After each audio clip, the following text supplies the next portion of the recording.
Planning with cognitive principles in mind.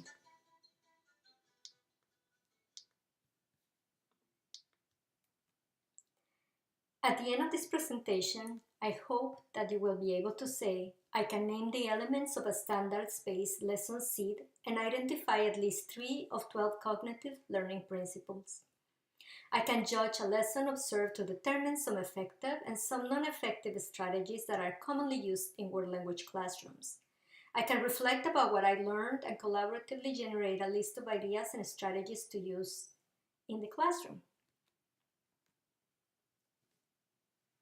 The components of this presentation is an introduction, una mini-lección en español, connections to cognitive principles, and conclusions, reflections, generating and sharing ideas on how to apply principles, strategies, technology tools such as VoiceThread, Kahoot, Quizlet, etc.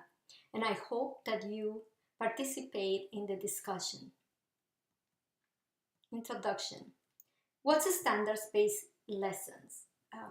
Have you ever felt that after a really good or maybe not so good class, you're still not sure what happened? Let me invite you to immerse yourself in a mini language class planned with a standards-based lesson seed template and with 12 cognitive learning principles in mind. As you participate in the lesson, you will be able to identify tools and strategies for teaching world languages.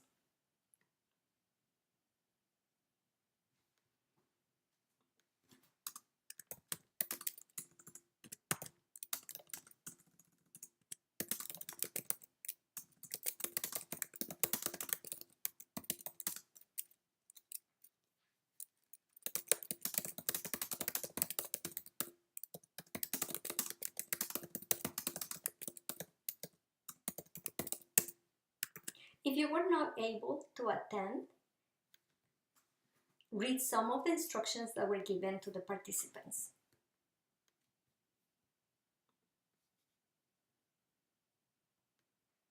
Standards-based lessons.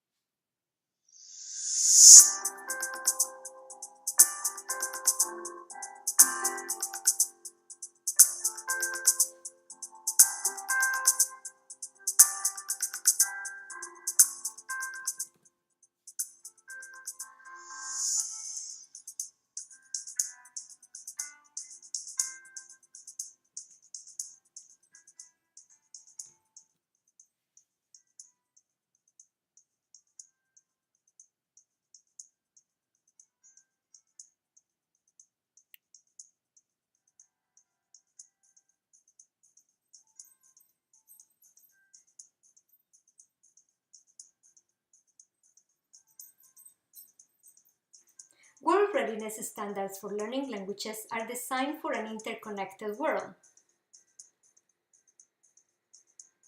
The 5 C's.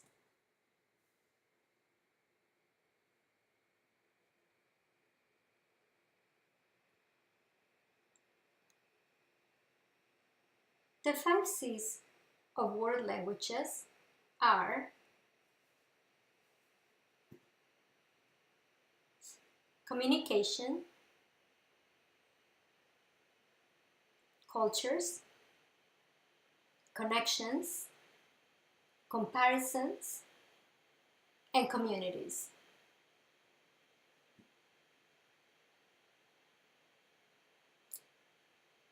Do you know the 3 modes of communication for world languages? The 3 modes include interpretive, interpersonal, and presentational. For more information, you can go to the website of ACTFL to learn more about the standards and to learn more about some of the resources that they offer. You can also visit my website.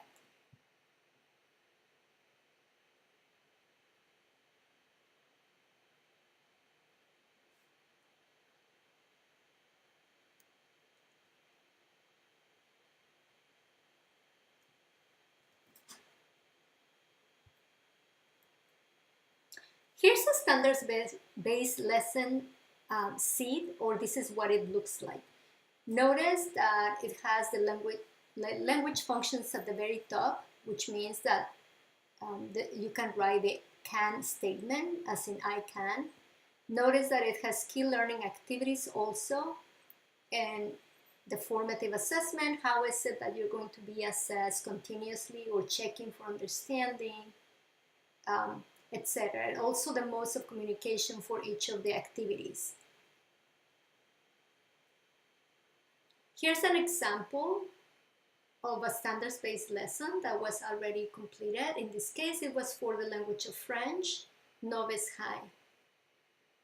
Here's a sample from Nandita, a French instructor, in which the topic or the theme or the central question was anecdotes of the past. What do people here and in the Francophone world can share about past events? The cultural dimension that she was exploring to analyze culture was time orientation.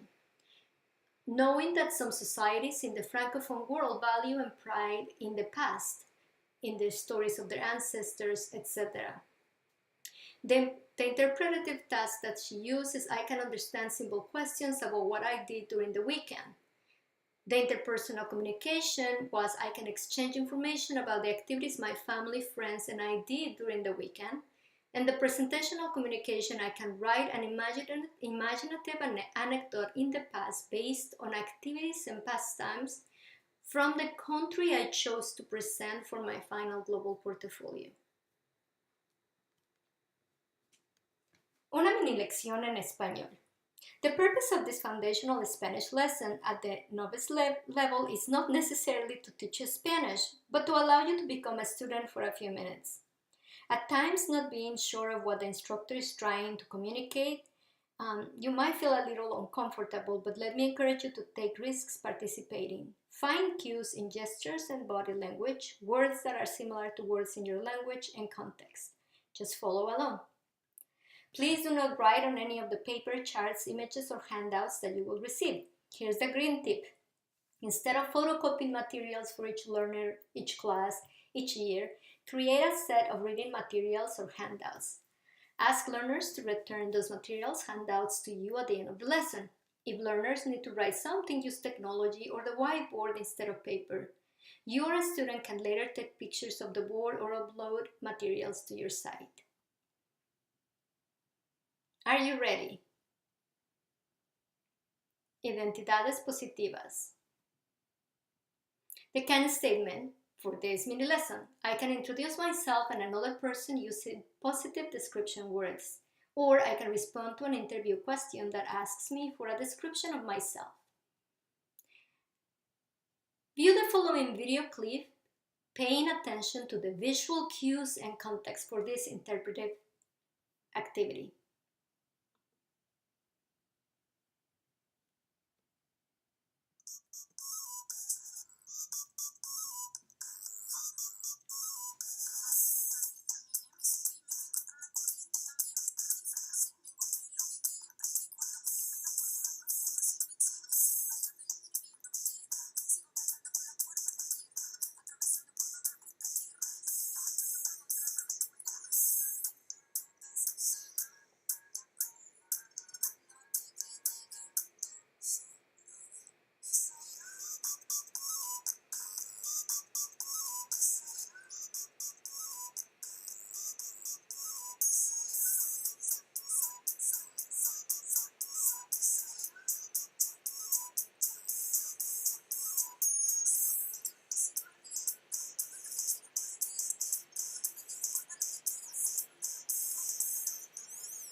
If you have learners in your class who cannot see, you can ask one of the other learners to describe the videotape. In this case, a girl who is walking and she instead of caring for what others think about her, She continues to do activities such as playing a flute and dancing and jumping, and now she's getting ready to challenge someone in basketball. So that's what the video was all about.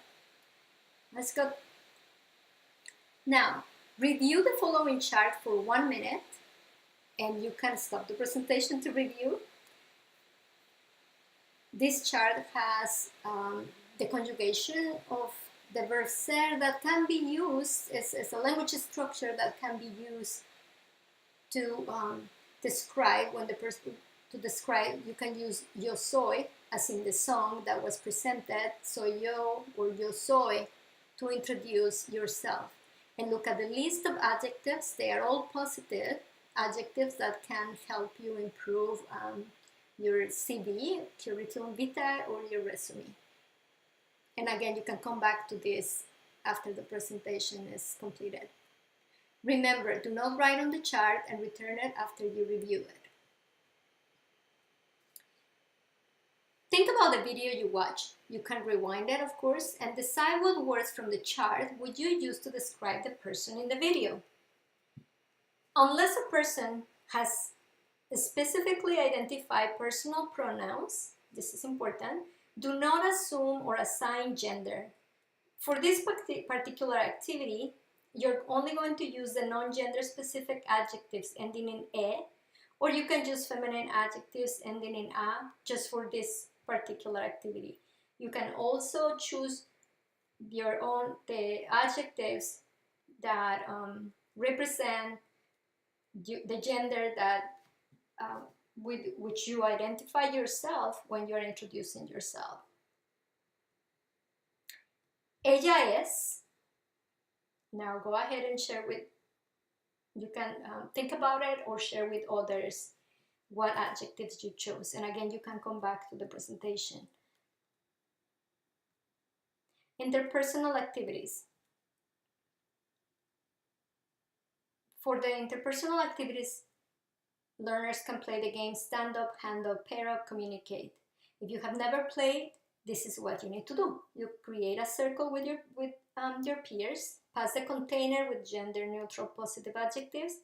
When the lights go off, the person holding the container needs to pick up a positive adjective from the container to start the following conversation with the person who is in front. And this is going to be repeated many times.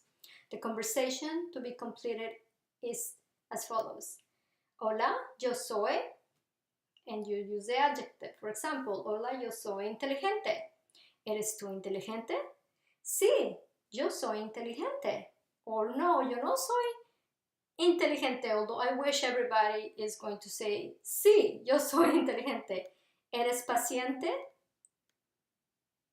Hola, yo soy paciente. ¿Eres tú paciente? Persona B, sí, yo soy paciente. O no, yo no soy paciente, pero yo soy optimista. Authentic resources. After we play this activity, and remember, do not write on the handouts or infographics and return them after you review them. We're going to work on an interpretive activity, which is, in this case, is reading. Just as a note, infographics in the target language are very popular in many countries. You can find them by searching your topic online in the language of preference and by adding the word infographic or infografía, or depending on your language, to your search. In the presentation package, you will find a set of infographics for diverse learners at the different levels and with different preferences on the topic identidades positivas o inteligencias múltiples. These resources, some of them are more colorful than others, some of them have more content in words, and others have more content in symbols. Note that at the high school and college level, if you provide tired assignments and have different reading materials at varied levels of complexity, I recommend providing all the infographics or the materials to learners in a package and allow them to choose the ones they want to read. That way, you're not deciding who uses what particular material, but they can choose the ones that they want to use, and they have access to all of them. After we finish this activity, we're going to engage in a human apples to apples activity, which is going to be a game. And we'll talk about why are we using games. The instructions for this activity is write your name on a 3x5 card. The leader will read each of the 8 posters on the walls that represent Gardner's multiple intelligences. Of course, they are written in Spanish. After the leader reads each poster, participants have an opportunity to vote to decide who of their peers is likely to represent that particular intelligence. The person with the most votes has to agree or disagree. If it is accurate, the person sticks the name card on the poster. If not, the person sticks the name card on the correct poster. We will repeat that for each of the 8 posters. And then we'll ask the remaining participants to stick their name card on the appropriate poster that represents them the most. Our presentational activity and exit ticket. Stand next to the poster where you place your name card and write a few sentences in the target language, in this case Spanish, to introduce yourself with positive descriptive words. Feel free to use the chart of adjectives. As you write, compare yourself to the girl on the video. You can use the following structure. Yo soy similar o yo soy diferente a la niña en el video porque yo soy, use your adjective. Yo tengo inteligencia, use your intelligence, the one from the poster. La niña del video es, now describe the girl in the video. Let's have a reflection. Let's talk about the 12 cognitive principles. Here are the 12 cognitive principles, and you can rewind them. You can rewind this, and I will give you the resources at the end if you want to learn more about each of these principles. I have some materials that you can read that will be posted at the end of this presentation. But these are the general 12 cognitive principles, and we'll go back to them again. The activity is, with a partner, identify at least 3 of the 12 cognitive principles that you think were represented in the Spanish mini lesson. There will be an opportunity to share your conclusions. I'll give you an example. Learning involves both focus, attention, and peripheral perception. I divide my whiteboard so that I always write new vocabulary in the corner of my left board. I always write language structures or grammar on another board. I allow learners to write examples in the center board. At the end of class, students take photos of the board and one of them shares them on our class sites. That way the students can look at the peripherals that are around for cues in the language. Example from Principle 1. All learning is physiological. When we incorporate games into our lessons, chemical substances such as neurotransmitters can play a major role in motivation. Here are the 12 principles again.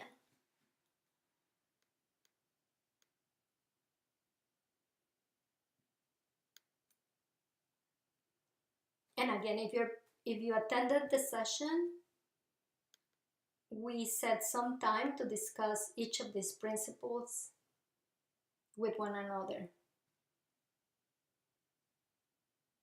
Those principles: 1. All learning is physiological. 2. The brain-mind is social. 3. The search for meaning is innate. 4. The search for meaning occurs through patterning, and in language, grammar is important for that particular principle. We don't emphasize grammar, however, it is important that in our communication functions we take accuracy into consideration. Emotions are critical to patterning, that's number 5. So again, those games play a major role on how do we create and practice and apply some of the patterns. Number 6, the brain-mind processes parts and whole simultaneously. Number 7, learning involves both focus, attention, and peripheral perception. 8, Learning always involves conscious and unconscious processes. And again, some of those posters on the boards are helpful because learners are often learning even unconsciously. And using the target language as much as you can is also important for that unconscious processes. Number 9, there are at least 2 approaches to memory. Archiving individual facts or skills, or making sense of experience. And again, practice is important for this particular principle. Learning is developmental. And if you have attended any universal design professional development sessions, this is an important cognitive principle. Complex learning is enhanced by challenge and inhibited by threat associated with helplessness. That's important too with environments. And number 12, again, another important principle of universal design. Each brain is uniquely organized, and we must respect that.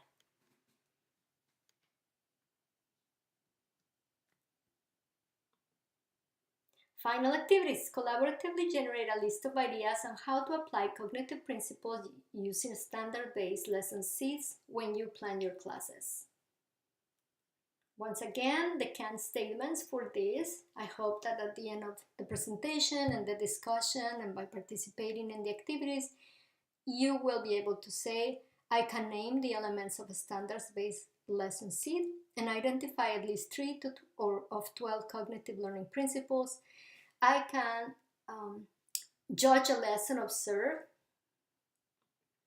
to determine some effective and some non-effective strategies that are commonly used in a world language classroom. And I can reflect about what I learned and collaboratively generate a list of ideas and strategies to use in the classroom. Buena suerte, and here are the resources.